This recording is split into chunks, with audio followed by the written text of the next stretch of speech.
Bonjour, bienvenue sur ma chaîne YouTube PP World. Alors là, vous allez assister à un vlog mémorable. Un vlog super mémorable. Je suis devant le stand Panasonic. Panasonic, je ne savais pas s'il venait pas. Il y avait plein de bruits de couloir qui disaient qu'il ne serait pas là parce qu'il y a plein de trucs. Alors vous avez une belle moquette, vous avez plein de gens à moitié dans le noir ici. Et vous avez ce qui aurait dû, à mon avis, être l'endroit où il devait y avoir des produits. Alors il n'y a rien du tout. Alors il y a quand même un trick, il y a un bel écran qui annonce que Panasonic au CES c'est génial. Alors il y a une salle qui est ici, on fait la petite visite avant qu'on attaque. Alors moi tout à l'heure en voyant cet endroit je me suis dit bah ça se trouve les produits sont derrière, comme une salle blanche. Donc je suis arrivé, oh là là, mais qu'est-ce qui se passe? Bonjour, bonjour. Eh bien non, c'est le désert aussi, c'est aussi vide que le stand. Ce sont des projections, alors attention de qualité, hein, de qualité messieurs, dames. Des projections avec des super projos là-haut, avec des très belles images, mais pas un seul produit. Mais je suis un gars qui se démoralise jamais. Je vais vous présenter ici sur le stand Panasonic le nouveau téléviseur OLED LZ2000. Vous allez avoir des images qui vont passer en même temps. Je vais tout vous dire sur ce téléviseur qui s'annonce absolument étonnant, extraordinaire même. C'est quand même la vidéo la plus improbable que j'ai jamais fait sur le CES dans ma carrière, c'est génial, j'adore le truc. Donc je vais vous parler maintenant d'un téléviseur qui n'existe pas ici, parce que j'ai redemandé à tous les gars ici, est-ce que vous n'avez pas le téléviseur planqué quelque part? Mais non, non, non, pas du tout.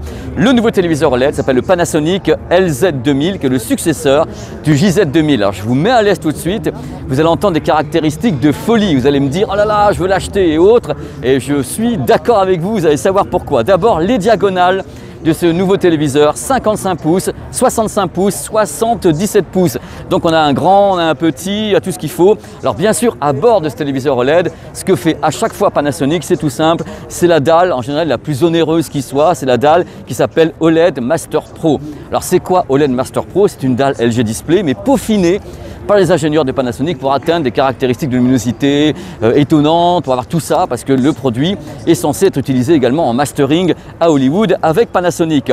Tous les HDR sont acceptés. Alors HDR 10, 10+, adaptive, Dolby Vision, Dolby Vision IQ, tout est gobé. Pour l'audio, même chose, vous avez les codecs audio, Dolby Atmos et autres à bord, c'est du délire complet. En plus, on annonce des trucs qui sont introduits. Il y a un capteur de luminosité qui est introduit sur ce modèle avec cette fois-ci quelque chose de particulier. Il y a une sorte de calcul jour-nuit qui permet justement d'adapter la luminosité du produit pour qu'on ait exactement les mêmes caractéristiques au niveau de la colorimétrie, que ce soit en plein jour, en pleine nuit et tout, qu'on garde justement tout ce que voit l'œil humain au niveau des caractéristiques, quelle que soit l'ambiance. L'ambiance dans la pièce, c'est la fin, il déménage, c'est absolument dingue.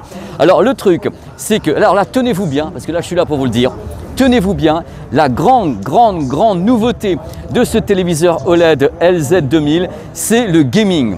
En général, le gaming, ils ont mis du temps à y venir, justement, vous avez vu sur la chaîne, ils ont mis du temps à venir au gaming chez Panasonic, mais là, ils ont annoncé une latence, tenez-vous bien, roulement de tambour, de 1,5 millisecondes.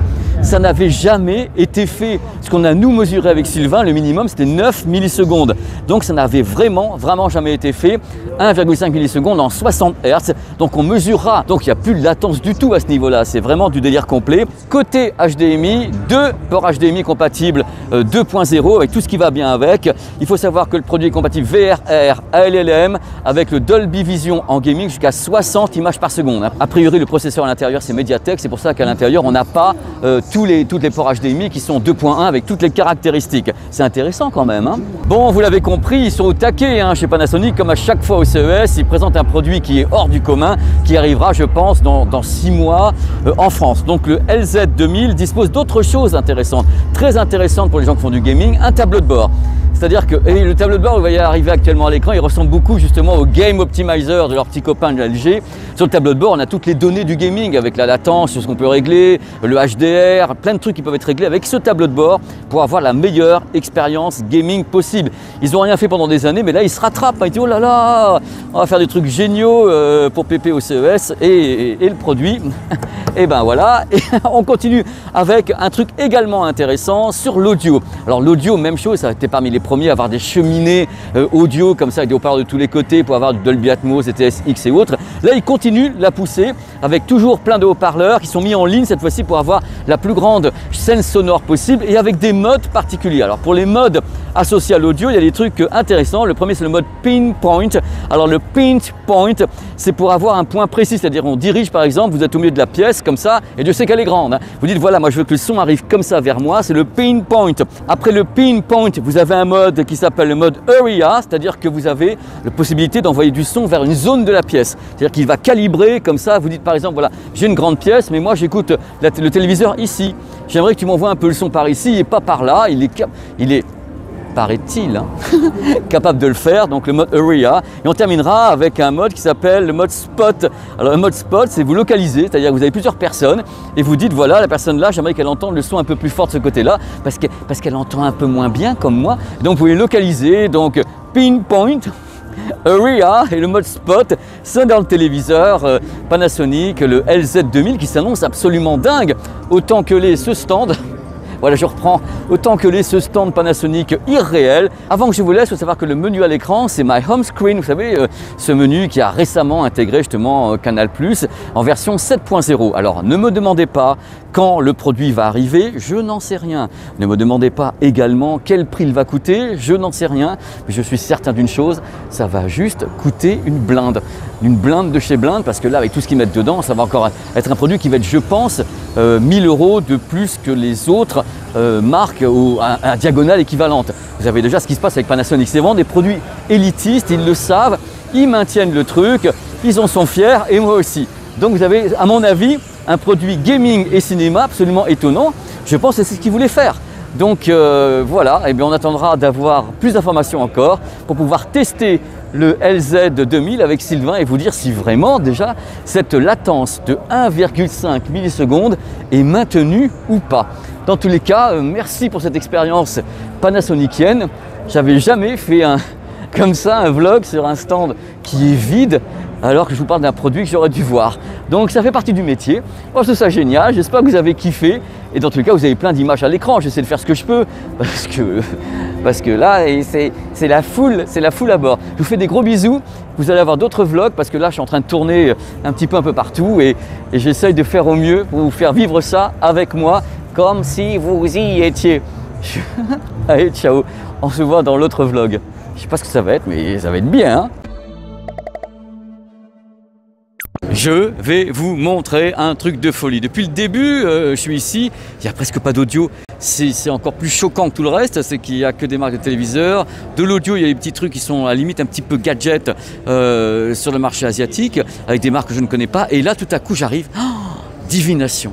Le truc, l'éclair, je vois marquer Onkyo, Pioneer, Elite, Integra, Jamo et tout. Alors, c'est derrière. C'est là que ça se passe, on y va. Alors regardez mon doigt, et là commence le monde du premium audio.